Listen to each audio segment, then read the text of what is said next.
चलिए अब हम माहेश्वर सूत्रों की का अध्ययन कर लेते हैं। बीच में थोड़ा डिस्टर्ब हो गया था, कोई आ गया था, तो अब चलिए अब हम आगे बढ़ते हैं। देखिए, अब ये लघु सिद्धांत कौमुदी में जो संज्ञा प्रकरण है उसके अंतर्गत ही ये माहेश्वर सूत्र जो है दिए गए हैं। तो हम इसका पहले उच्चारण करते हैं और आप भी करिए। अयुण रिल रिक एओं अयौच हयवर टलण यमगणनम जवय घडदश जव गडदश कफ छ ठ थ चट कपय शक्सर हल। कपय में हलंत छूट गया है। कपय शक्सर हल। अयुण रिल रिक एओं अयौच हयवर टलण यमगणनम जवय गडदश जव गडदश कफ छ ठ थ चट कपय शक्सर हल। कहते हैं ना, शास्त्र सुचिंतित पुनि पुनि देखिए, भूप सुसेवित वश नहीं लेखिए, है ना।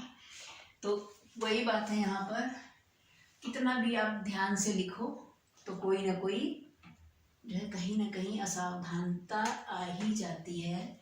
अब हमने इसको जब 2 बार पढ़ा तो हमें 2-3 जगह हलंत नहीं लगा हुआ था, उसका हमें पता चला। आप भी जब भी कुछ लिखें, परीक्षा में लिखें, इंसान है ना, टीचर हो चाहे स्टूडेंट हो, सब इंसान है और उनसे जो है गलतियों की संभावना रहती है। तो जो भी आप लिखें ना, मैं अपने अनुभव से कहती हूँ उसको दोहराएं जरूर। परीक्षा में भी इतना समय बाद में जरूर रखें कि उसको एक बार जरूर दोहराएं। कुछ ना कुछ इम्पोर्टेंट बात कहीं ना कहीं छूट ही जाती है।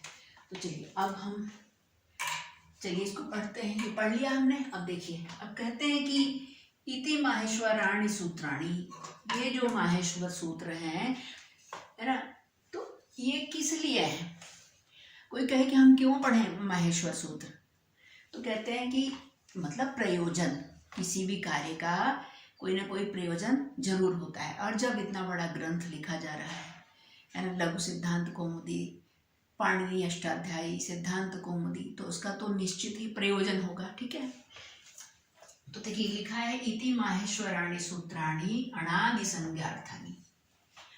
इसको माहेश्वर सूत्र कहा गया है, इसे हम पहले इसकी चर्चा कर चुके हैं।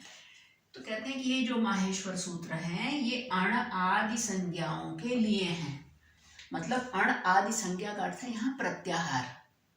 अण आदि जो प्रत्याहार हैं उनको बनाने के लिए ही ये माहेश्वर सूत्र जो है लिखे गए हैं।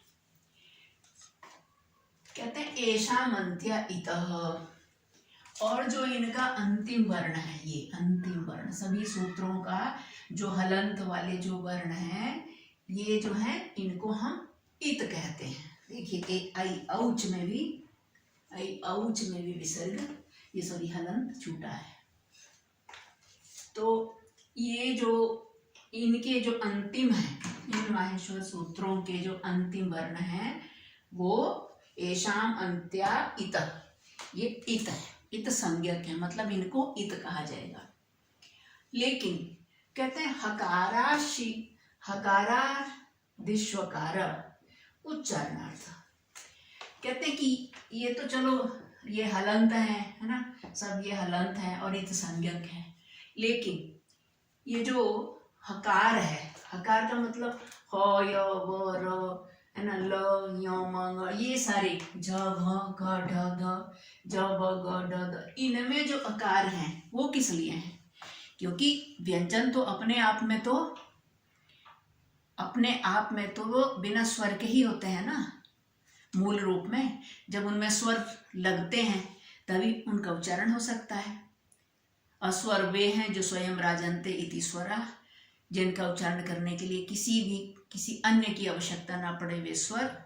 और जो व्यंजन होते हैं उन्हें जो है हमेशा वे स्वर की सहायता से ही बोले जाते हैं। तो कहते हैं यहाँ पे हकार आदि, हो यो आदि, ये जो भी पूरे ये जो व्यंजन लिखे हैं, इनमें जो अ है वो किस लिए है। तो वो कहते हैं कि ये तो सिर्फ उच्चारण के लिए। हकारादि स्वकार उच्चारणार्थ। हकार आदि में जो अ है, जो अकार है, वो केवल उच्चार, क्योंकि बिना स्वर के उन व्यंजनों का उच्चारण किया ही नहीं जा सकता, तो इसीलिए वो केवल उच्चारण के लिए है। लेकिन कहते हैं कि लण मध्य तु इत संज्ञक, लेकिन ये जो लण है, ये जो सूत्र है, इसमें ये तो देखिए हलंत है, इत संज्ञक है।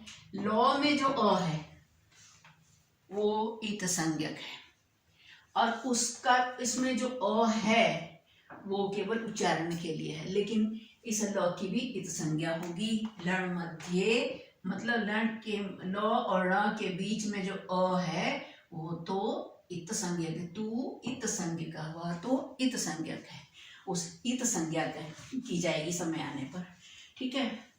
अब कहते हैं कि हलंत्यम, माने ये जो इन सूत्रों का जो अंतिम वर्ण, अंतिम जो हल है, हल का अर्थ है संपूर्ण व्यंजन, है ना। तो ये जो अंत में जो सब में जो हल है ना, इसका जो अंतिम है ना, वो इत संज्ञक है। ठीक है। और यहाँ अब इसकी व्याख्या की जा रही है, उपदेशे अंत्यम हल इत स्यात्। उपदेश, ये सारे उपदेश हैं। क्यों उपदेश कहे जाएंगे वो अभी हम बताएंगे। इन उपदेशों के, उपदेशे अंत्यम, उपदेशों के अंत में, ये है उपदेशों के अंत में जो हल है ना, जो हल है वो इत संज्ञक है।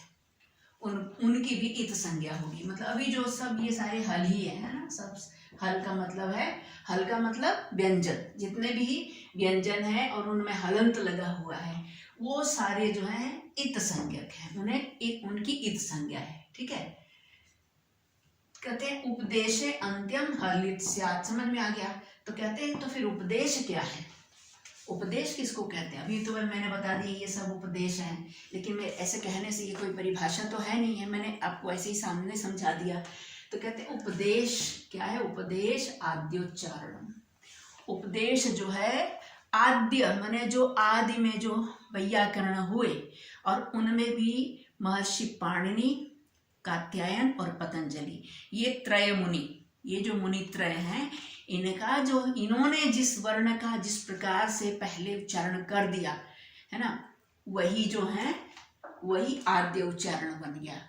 और आद्य माने प्रथमता, सबसे पहले, और जो जैसा उच्चारण उन्होंने कर दिया है ना, उसे उपदेश मान लिया गया कि हाँ चलिए ये गुरु का उपदेश है, जैसे है वो गुरु परंपरा से आगे भी वैसे ही चलता रहा, तो उसको उपदेश कहा गया है ना। और उपदेश की एक और भी परिभाषा है, और इसी बात को यहाँ लिखा गया कि पाणिनि, कात्यायन, पतंजलि कर्तृकम। पाणिनि, कात्यायन और पतंजलि के द्वारा कर्तृकम किया गया। प्रथमम उच्चारणम इत्यर्थ। पहला जो उच्चारण है यही इसका अर्थ है। किसका अर्थ है? उपदेश का। मतलब उपदेश का मतलब है पाणिनि, कात्यायन और पतंजलि ने सबसे पहले जैसा उच्चारण किया वही उपदेश कहलाया। और उपदेश की एक और भी परिभाषा, और भी किनको, इन्होंने, इन्हीं तीन मुनियों ने, इनका भी जैसा जैसा अभी बताएंगे ये क्या क्या है, इनका जैसे उच्चारण कर दिया गया और वो सब उपदेश हो गए। क्या क्या वो उपदेश हो गए? देखिए, धातु सूत्र गणोणादि वाच्यलिंगानुशासनम आगम प्रत्ययादेशा उपदेशा प्रकीर्तिता। कहा कि धातु, जो भी धातुएं उन्होंने बता दी, जो भी धातुएं उन्होंने पढ़ दी, जो सूत्र उन्होंने पढ़, धातु सूत्र गण, और गण जो है भवादि गण वगैरह बहुत सारे गण हैं, और उनके अंतर्गत आने वाले शब्द हैं। शब्दों को कई गणों में बांटा गया है, तो भवादि धातुओं को कई गणों में बांटा गया है, तो गण भी, और गण उणादि, गणोणादि बना है, तो गण और उण आदि, उणादि है ना, और वाच्य और लिंग, अनुशासन, ये सारे जो हैं, देखिए धातु सूत्र गण 3, 4, 5, 6 और 7, अनुशासन, ये सारे जो है उपदेश कहे गए। धातु सूत्र गणोणादि वाच्यलिंगानुशासनम आगम प्रत्ययादेशा उपदेशा प्रकृतिता, इन सबको उपदेश कहा गया। धातु सूत्र गण उणादि है ना, उणादि वाच्य लिंग अनुशासन, और यहाँ छूट गया आगम और प्रत्यय आदेश। आगम प्रत्यय और आदेश ये तीन शब्द छूटे हैं।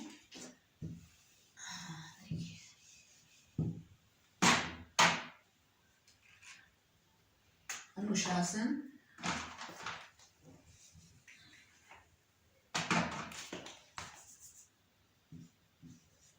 आगम, आगमों को भी उपदेश कहा गया, और प्रत्ययों को, प्रत्यय, आगम प्रत्यय और आदेश, आगम प्रत्यय और आदेश, इन सबको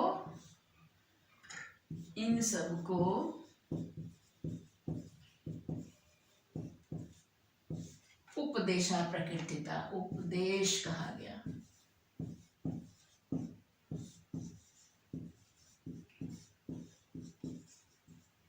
भाव ये है कि इन तीनों का जो वैयाकरण है, पाणिनि, कात्यायन और पतंजलि, इन्होंने जिस प्रकार से धातुओं का, सूत्रों का, गणों का, उडादि का, वाच्य लिंग अनुशासन, आगम प्रत्यय और आदेश, इन सब के बारे में जो भी बातें बताई, जैसे इनका उच्चारण किया है ना, जो भी इनको जो है इनका जिस प्रकार से निर्माण किया और उनका उच्चारण किया, उन सबको जो है उपदेश कहा गया।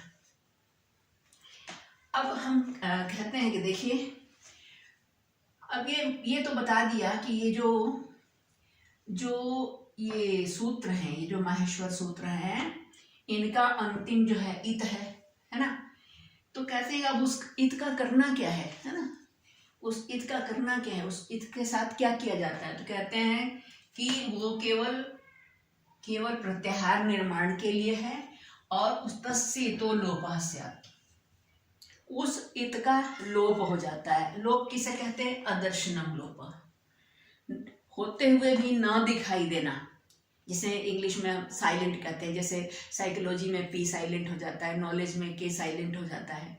तो उसी प्रकार से यहाँ पर जो है वो इत संज्ञा होती है, और इत संज्ञा लेकिन यहाँ लास्ट में होती है, लास्ट वाले वर्ण की होती है। और जिनकी इत संज्ञा होती है ना, उस इत माने माहेश्वर सूत्रों में जो अंतिम हल है उसकी इत संज्ञा हो जाती है। और फिर क्या होता है, तस्येतो लोपः, तस्य इतः लोपः, उस इत का तस्येतो लोपः, इस सूत्र से उस इत का लोप हो जाता है। मतलब होते हुए भी हम उसको देखते नहीं है ना। अदर्शनम लोपः, लोप किसको कहते हैं, न दिखाई देना, मतलब होते हुए भी न दिखाई देने को हम कहते हैं लोप हो जाना। अदर्शनम लोपः, न दिखलाई देना लोप है, ठीक है।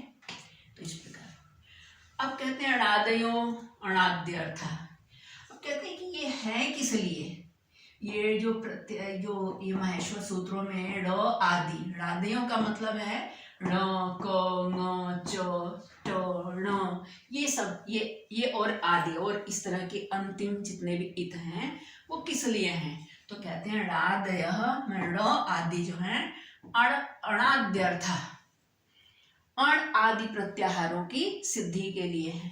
क्योंकि अगर ये न हो है ना, तो अब प्रत्याहार बनते कैसे हैं कि पहला अभी ये बताएंगे तरीका, लेकिन अगर ये न और ये क, ङ, च ये सब न हो तो प्रत्याहार निर्माण ही नहीं होगा। क्यों नहीं होगा, क्योंकि प्रत्याहार बनता कैसे अभी हम बताएंगे इसको। और पहले हम ये देख लेते हैं कि प्रत्याहार कहते किसको है। तो इसके लिए प्रत्याहार क्या है, इसका जो एक परिभाषा है, लक्षण है, प्रत्याह्रियन्ते संक्षिप्यन्ते वर्णा यत्र स्वप्रत्याहार।